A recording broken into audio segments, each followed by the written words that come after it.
या राजकारण्यांना नागरीकरण आणि शहरीकरण कळत नाही। ते पैशाच्या जोरावर महापालिकेत निवडून येतात आणि दिवसा उजेडी लूट करतात, असं प्रतिपादन IBN लोकमतचे संपादक निखिल वागळे यांनी केले। DSK फाउंडेशनच्या वतीने आयोजित DSK गप्पा या कार्यक्रमात राजेश तांबले आणि उज्ज्वला बर्वे यांनी वागळे यांच्याशी संवाद साधला।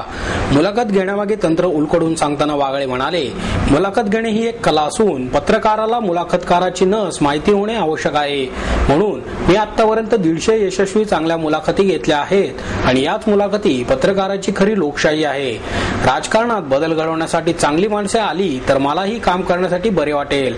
अण्णा हजारे, पोपटराव पवार, मेधा पाटकर यांच्यासारख्या लोकांसोबत लोकांनी काम करून राजकारणात बदल घडवण्यासाठी प्रयत्न केले पाहिजेत। आजची माध्यमे ही भाषेच्या पलीकडे जायला हवीत। उद्याची भाषा ही सर्वांचे मिश्रण होऊन एक वेगळी भाषा निर्माण होणार आहे। त्यामुळे माध्यमांनी त्याकडे लक्ष देणे गरजेचे आहे। लोकांनीही फक्त न्यूज चॅनलकडे न पाहता बदल घडवण्यासाठी, उद्याचा महाराष्ट्र निर्माण करण्यासाठी सर्वांनी प्रयत्न केले पाहिजेत, असे आवाहनही त्यांनी यावेळी केले। जी माणसं मारहाण करू शकतात, हीच माणसं उद्या हिंसेच्या त्या टोकाला जाऊ शकतात ज्या हिंसेमुळे माणूस मरू शकतो। हे मला अधोरेखित करायचंय। याचं गांभीर्य यांना कळतंय का? या राजकारण्यांना कळतंय का? आज महापालिकेमध्ये मारामाऱ्या करतात। महाराष्ट्रामध्ये राजकीय खुनांचा सुद्धा इतिहास आहे। यांना कळतंय का आपण काय करतोय?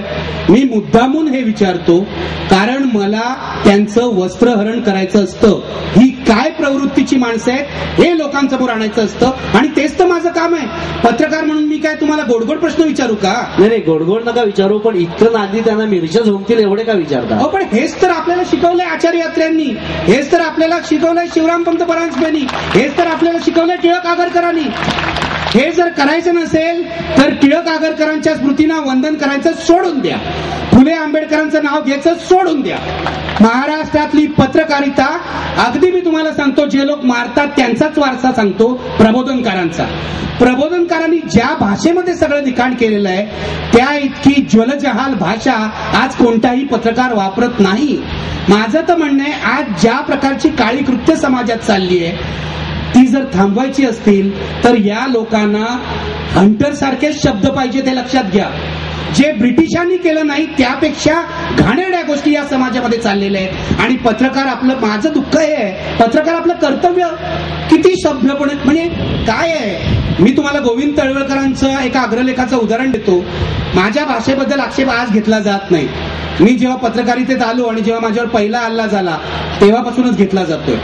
तेव्हा मी गोविंद तळवळकरांच्या एका अग्रलेखाचं उदाहरण दिलं होतं की अमुक अमुक माणसांनी काहीतरी गडबड केली, घोटाळा केला। या व्यक्तीला शिवाजी महाराज असते तर पायामध्ये बेड्या घालून त्यांनी चालवलं असतं किंवा त्या टकमक टोकावरून ढकलून दिलं होतं असतं। हे तळवळकरांच्या अग्रलेखातली वाक्य आहेत, हे निखिल वागळेची वाक्य नाहीयेत। माझं असं म्हणणं आहे, पत्रकाराचं हे काम आहे की जे समाजामध्ये वाईट आहे त्याच्यावर प्रहार करणं, जे चांगलं आहे ते अधोरेखित करणं, त्याला प्रोत्साहन देणं। तुम्हाला जर मी जास्त प्रहार करतोय असं वाटत असेल तर मला माफ करा। माझ्या समोर जी माणसं बसतात ती ढोंगी असतात, ती दुटप्पी असतात, पण माझ्या समोर जे चांगले लोक येतात, उदाहरणार्थ पुणे शहरातलं मी उदाहरण करतो, विद्या बाळ जेव्हा माझ्या कार्यक्रमात येतात तेव्हा मी त्यांना असे उलटसुलट प्रश्न विचारत नाही। तुम्ही नाव नाही सांगितलं कोणत्या बदमाशाला मी हा प्रश्न विचारला,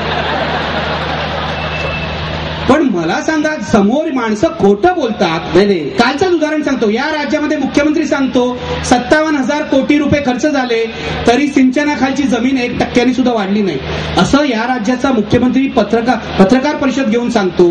त्यानंतर 9च्या बातम्यामध्ये माझ्या बरोबर जलसंपदा मंत्री असतात, ते असं म्हणतात मुख्यमंत्र्यांची कोणीतरी दिशाभूल केली आहे। माझा प्रश्न असा आहे की जलसिंचनाखालची जमीन जर 1% सुद्धा वाढलेली असेल तर हे 57,000 कोटी रुपये खाल्ले कोणी आहे मला सांगा। आणि हा प्रश्न एकदा विचारून उत्तर मिळणार नसेल तर मी पुन्हा पुन्हा पुन्हा पुन्हा पुन्हा पुन्हा विचारीन। तेच माझं काम आहे असं मला वाटतं। माझं म्हणणं आहे, राजकारण्यांना तुम्ही जरा सांगा, एकदा विचारलं की उत्तर द्या, वागळे पुन्हा पुन्हा विचारणार नाही।